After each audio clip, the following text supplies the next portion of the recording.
Camera کمرہ عدالت میں لاہور ہائی کورٹ کے ایک چیف جسٹس کے دماغ میں یہ سودا سمایا کہ ہائی کورٹ کی موجودہ خوبصورت عمارت کو گرا کر نئی عمارت تعمیر کی جائے۔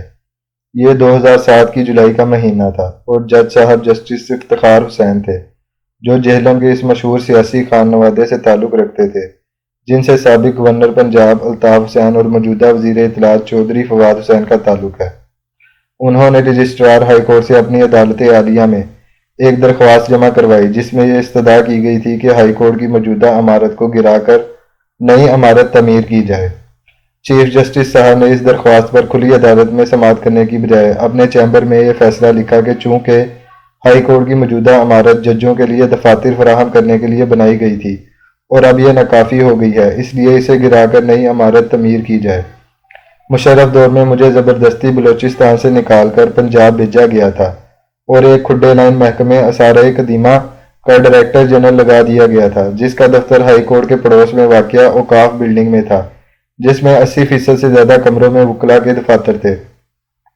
فیصلہ بہت خاموشی سے ہوا تھا، لیکن اس کی خبر مجھے میرے پڑوسی الیاس کومل ایڈوکیٹ صاحب نے فوراً دے دی۔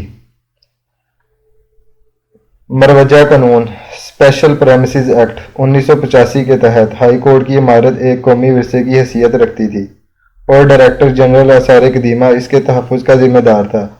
اس کی اجازت کے بغیر اس میں ایک کیل بھی نہیں ٹھونکی جا سکتی تھی۔ میں نے فوراً رجسٹرار ہائی کورٹ کو خط لکھا جس میں قانون کا حوالہ دے کر تحریر کیا کہ یہ سب کچھ اعلی مرتبہ چیف جسٹس کے نوٹس میں لایا جائے، جس پر مجھے یہ جواب پہنچایا گیا کہ نوٹس تو ہم لیا کرتے ہیں، آپ کون ہوتے ہو؟ اور اگلے دن سیکرٹری محکمہ تعمیرات اور شاہراہات کو چیمبر میں بلا کر فوراً اپنے آرڈر کی تکمیل کے لیے کہا گیا اور ملبے کی نیلامی کا اشتہار بھی دے دیا گیا۔ لاہور کے وہ لوگ جو اس کے ورثے سے محبت رکھتے تھے، ان میں پریشانی کی ایک لہر دوڑ گئی۔ ادھر ملبے کا ٹھیکہ منظور ہوا اور ادھر سیکرٹری تعمیرات نے توہین عدالت کے خوف سے کانپتے ہوئے عمارت گرانے کی مشینری راتوں رات وہاں پہنچا دی۔ میں نے ورثے سے محبت کرنے والے معززین کے ہمراہ بڑے بڑے وکلا سے رابطہ کیا کہ سپریم کورٹ میں اس فیصلے کے خلاف اپیل کے لیے وکیل بنے، لیکن کوئی راضی نہیں ہو رہا تھا۔ میں نیشنل کالج آف آرٹس کی پرنسپل فوزیہ قریشی کے ہمراہ مین بلوارڈ گلبرگ میں واقع مرحومہ عاصمہ جہانگیر کے دفتر بھی یہی درخواست لے کر گیا۔ انہوں نے ججوں کو تو بے نقط سنائی مگر مسکرا کر ٹال دیا۔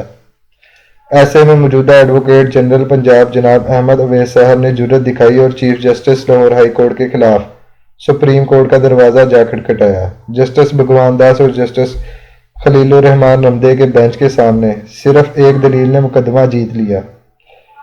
احمد اویس صاحب نے کہا کہ پاکستان کا آئین اور اس کے قوانین ہر عدالت کو ایک کھلی عدالت قرار دیتے ہیں اور یہ فیصلہ ایک بند کمرے میں کیا گیا ہے، اس لیے اسے کل عدم قرار دیا جائے۔ سپریم کورٹ نے اس کے خلاف فیصلہ دے دیا، مگر اس دوران اتنی دیر ہو چکی تھی کہ لاہور ہائی کورٹ کی ایک عمارت آدھی سے زیادہ گرائی جا چکی تھی۔ اس گری ہوئی عمارت کو ہم نے شاعر آرکیٹیکٹ غافر شہزاد کی نگرانی میں ملبے سے اینٹیں لے کر ازسر نو تعمیر کروایا۔ پاکستان کی تمام عدالتیں کھلی عدالتیں ہیں اور ان کی کارروائی سننا ہر پاکستانی کا حق ہے۔ کسی بھی فرد کو بغیر کسی وجہ کمرہ عدالت میں جانے سے قانوناً نہیں روکا جا سکتا۔ وجوہات میں جگہ کی کمی، اس شخص کا رویہ یا کسی حملے وغیرہ کا خطرہ ہو سکتا ہے۔ اس قانون کے تحت ایک کیمرے کے ذریعے پورے پاکستان بلکہ پوری دنیا کو ایک بہت بڑے کمرہ عدالت میں تبدیل کیا جا سکتا ہے، جس میں ہر پاکستانی جسے قانونی طور پر کارروائی دیکھنے کا حق حاصل ہے، وہ بآسانی اپنے گھر میں بیٹھے عدالتی کارروائی دیکھ سکتا ہے۔ دنیا میں کئی ممالک اس پر عمل درآمد کر رہے ہیں اور اس کی وجہ سے عوام کو فوری طور پر یہ جاننے کی سہولت میسر آتی ہے کہ آج کیا دلائل دیے گئے، ریمارکس کیسے تھے اور انہیں دیتے وقت جج کے چہرے پر کیسے تاثرات تھے، یا کسی وکیل نے بہانے بازی سے طریقیں لینے کی کوشش کی۔ لوگ بغیر کسی کورٹ رپورٹر کی مدد یا اس کے ذاتی تعصب والی رپورٹنگ سے بالاتر ہو کر عدالت کی کارروائی دیکھ سکتے ہیں اور اپنی نادانست میں ایک اچھا یا برا تاثر بھی قائم کر سکتے ہیں۔